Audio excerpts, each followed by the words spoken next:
All right, another story we're covering today, Canadian identity from the perspective of Islam. A new survey asks Muslims here about pride, patriotism, and belonging, and the findings may surprise you.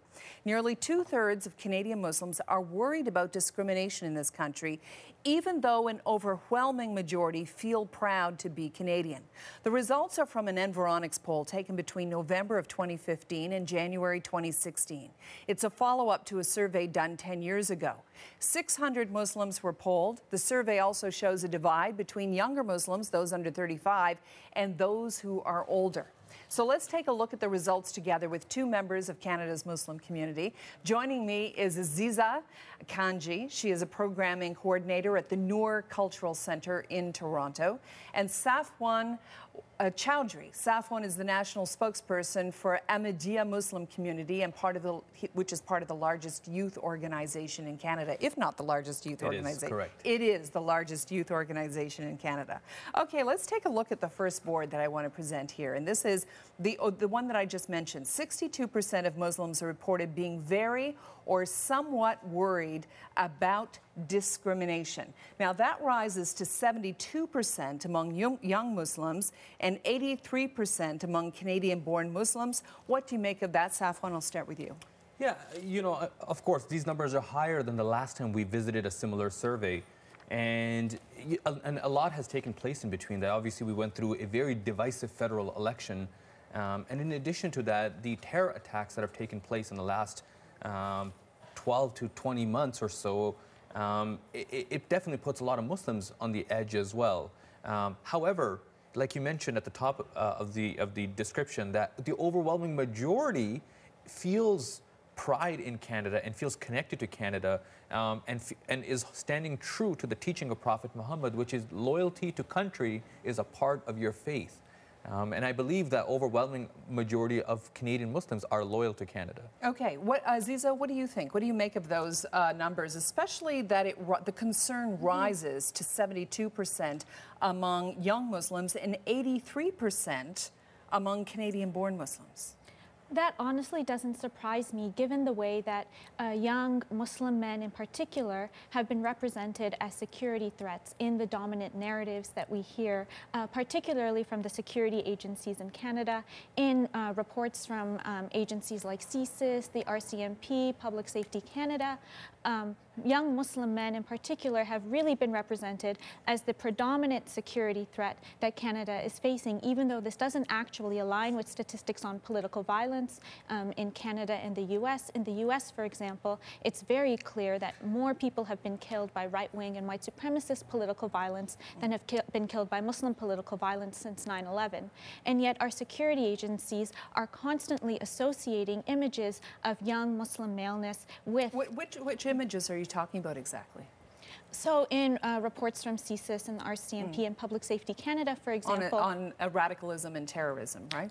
On terrorism, they explicitly say very constantly the biggest security threat that we are facing is radical Sunni Islamist You don't think extremism. That's true? No. I think that doesn't align with statistics that come from the FBI or that come from Europol reports.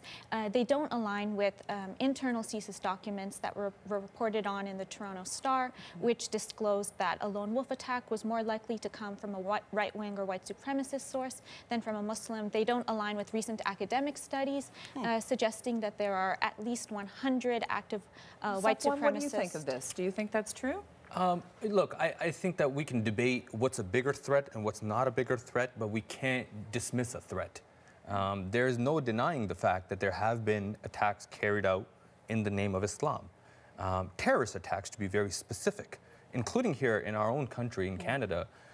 It wasn't very long ago that though a lone wolf ran into the parliament with a weapon, and sadly, Nathan Sorello, corporal, lost his life. But with that said, I think it's important that we shed some light to where is this radical ideology coming from. So for instance, the Muslim group that I represent, the Ahmadiyya Muslim Jama'at, which is the largest Muslim youth group in Canada, and not a single member has ever gone overseas or ever has a history of any violent activity. So why is it that the largest Muslim youth group has no history of any radicalization, and yet we still have radicalization and extremism? And it's because of the fact that a lot of these individual Muslim youth who are looking for a greater purpose, a bigger adventure, who misrepresent the true teaching of Islam. Why is it that the older generation of Muslims aren't involved? And the reason behind that is because they truly understand the faith. They grew up in a Muslim country. They understand the religion. You know, we don't see 40, 50, 60, 70-year-old men or women going overseas. We see these younger children who have this misconstrued understanding of the religion, whether they're getting it from a radical on YouTube or social media or elsewhere. So it's those isolated individuals that concern the Muslim community, but as a whole, the community is really pleased with the country. You know, on that point, a lot of the tips to police about radicalized youth come from within the Muslim community itself. So it's clear that there's a great deal of concern within the community. But let's talk about youth in terms of this particular survey. 61% said religion is most important in Canada. Only 6% seeing being Canadian counted most. And religious attendance has increased among younger Muslims since the last time they checked. And the wearing of the hijab, more important, 48% report wearing it, up 10 points from the last survey. The role of religion in young Canadian youth, does that surprise you? I think that there are many facets to the way that Muslim Canadians form a relationship with their religion, particularly in post-9/11 Canada. So in the national security state, the Muslim identity has been represented, as I said, as a threat. It's been stigmatized, and in response to that, I think many, particularly young Muslim Canadians, feel a need to claim their identity, to say, Canada holds itself up as a multicultural nation, a nation that respects freedom of religion. And so this should mean that I shouldn't have to disavow my Muslim identity in a way that acquiesces to the very stigmatizing narratives of Muslim identity that are put forward.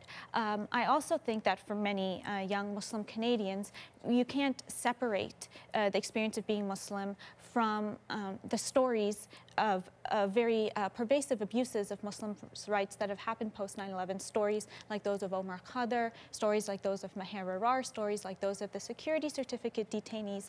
And so in the face of those kinds of abuses of identity, which have represented Muslims as standing outside of the protections that most Canadian citizens are owed, I think the response to that has been to reclaim Islam and to say my Muslim identity is important to me as a source for inspiration to me for how to live beautifully and gently in this world. Is there a danger in that, though, when you self-define uniquely that way and put it above all else? Correct. You know, you mentioned that why is it that more Muslim youth are starting to openly identify and be comfortable with their faith? More Muslim women are wearing the hijab, as you mentioned. You know, there are some legitimate problems within the Muslim community. For instance, you know, there's this narrative that the Muslims are very, there's not a lot of unity, that there's inter-Muslim politics in crisis. There's not a lot of leadership. You know, who does one subscribe to for their leadership? And for instance, who do the Sunnis look at as their leaders? Who does the Shia community seek as their leadership? For instance, the Ahmadiyya Muslim community is the largest Muslim community in the world that actually has leadership. His Holiness Mirza Masroor Ahmad. So, for instance, here, coming to Canada as a minority, I can express my faith freely, and the freedom that Canada gives me, so I can exercise my faith freely. You know, in parts of the world like Pakistan, where there's laws preventing certain minorities to even exercise their religion as a Muslim. So when I come to Canada and I can openly express my faith, it allows me the comfort to exercise that. All right. I'm sorry, I have to leave it there. We're absolutely out of time. Aziza, thank you so much. Safwan, thank you so much. We'll be right back.